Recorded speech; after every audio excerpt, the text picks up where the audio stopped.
Hello and welcome to our tutorial on how to use IQ sample files, which represent continuous IQ signals. We will start with a quick introduction into applications that make extensive use of IQ signals, before we continue with an overview of digitally modulated IQ signals and finish with the use case. Let's start with the introduction. The most common application consists of a vector signal generator, which replays predefined IQ sample files. The resulting IQ signals are then fed into a device or system under test that may distort those IQ signals. The distortion can be checked by means of a vector signal analyzer afterwards. In general, IQ signals can be used in a multitude of applications.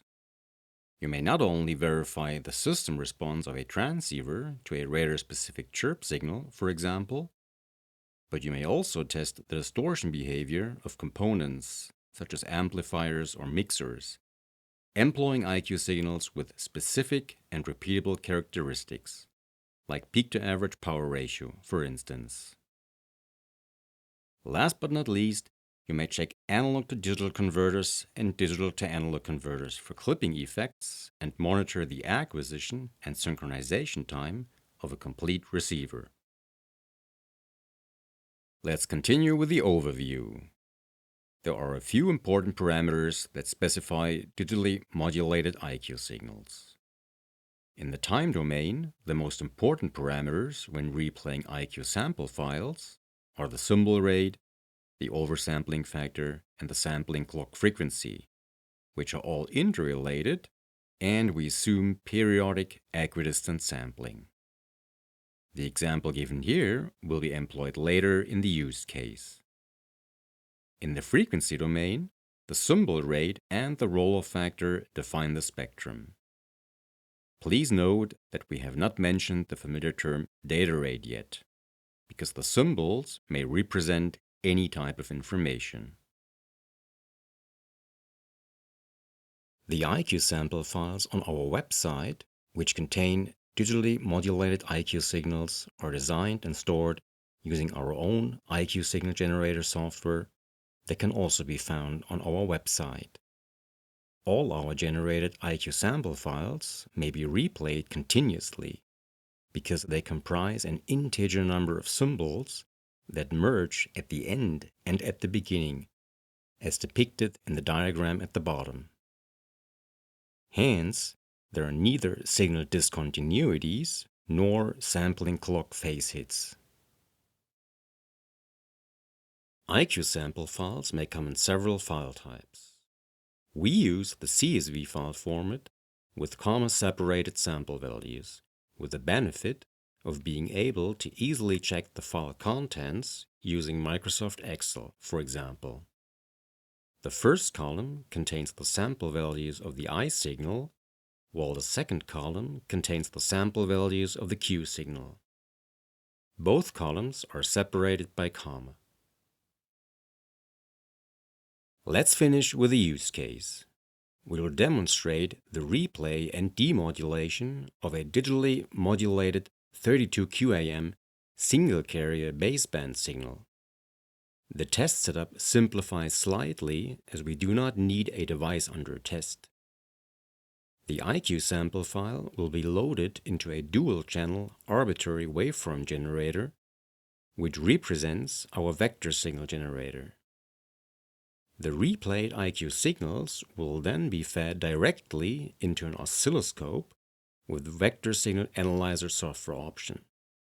Hence, we do not expect any signal distortions. The applied IQ signals are of course designed with our IQ signal generator software as mentioned beforehand. You can download the 32QAM IQ signal file package from our website at hokua-rf.com. Go to the section Design Tools and click on the category IQ Signals. Here, you scroll down and download the respective zip file. The 32QAM zip file contains 5 separate IQ signal file folders and a summary PDF file that documents all important IQ signal parameters. Each IQ signal file folder, on the other hand, includes 3 files.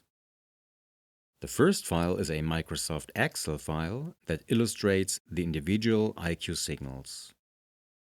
The second file is a CSV file that describes the corresponding IQ constellation and the mapping of the symbols.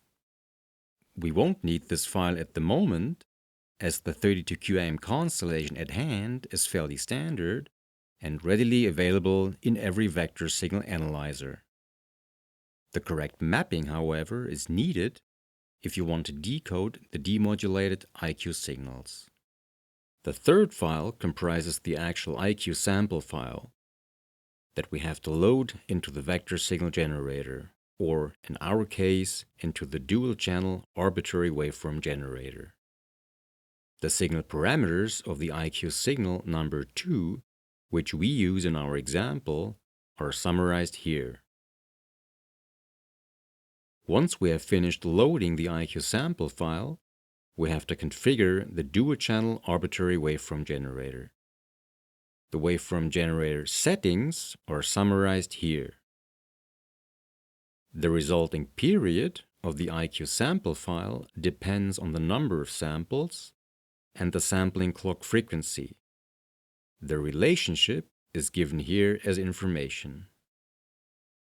Now let's check the analog spectrum of the IQ baseband signals by means of a spectrum analyzer, which is configured with the settings summarized here. We chose the start frequency and the resolution bandwidth such that it covers DC. It should be noted that there is no visible DC component because the coded data is pseudo-random and the symbols are gray mapped. Moreover, the spectrum looks perfect, even though our IQ sample file contains only 64,000 samples. The roll-off factor is clearly visible, as well as the spectral side lobes, which are due to the finite length of the pulse shaping filter. Now let's configure the oscilloscope with the most important settings given here. To simplify matters, the sampling clock frequency of the oscilloscope is chosen to be the same as in the signal generator. A slight frequency offset will be present as both devices are not synchronized by means of a 10 MHz timing interface, for example. The sampling clock frequency of the oscilloscope and the time base should be chosen carefully, that a statistically meaningful amount of data is acquired to demodulate the IQ signals. We can calculate the acquired number of symbols knowing the sampling clock frequency and the oversampling factor to be 2,500 acquired symbols. Comparing this number with the 32 symbols of the used constellation diagram, we can be sure that the acquired amount of data is statistically meaningful. A frequent mistake is choosing the sampling clock frequency and the time base too large, which unnecessarily overloads the vector signal analyzer application in the oscilloscope. Let's configure the vector signal analyzer application suitably to demodulate the IQ signals. First, enable the VSA application. Then configure the symbol rate with 12.5 megasymbol per second and the number of bits per symbol to be equal to 5. This corresponds automatically to a cross-shaped 32QAM constellation diagram. You could, of course, import our CSV file containing the constellation scheme and mapping just to be sure. Next, we have to define the functional blocks of the software demodulator. A good habit is to start with a DC block, for example an analog DC block, because our IQ signals are DC-free. The second stage should be a digital filter with a root-raised cosine transfer function and a roll-off factor of 0.2 in order to match the transmit pulse shaping filter. Finally, all we need is a phase estimator that not only corrects the slight frequency offset between the signal generator and the oscilloscope, but also estimates the correct phase. A feed-forward phase estimator is required here for QAM constellations. At last, we activate the INQ traces, the recovered symbols, and the resulting SNR to be displayed, and we're good to go. The triggered single run, as shown here, confirms perfect demodulation. We hope our tutorial was helpful to you. Thank you for watching, and have a good day.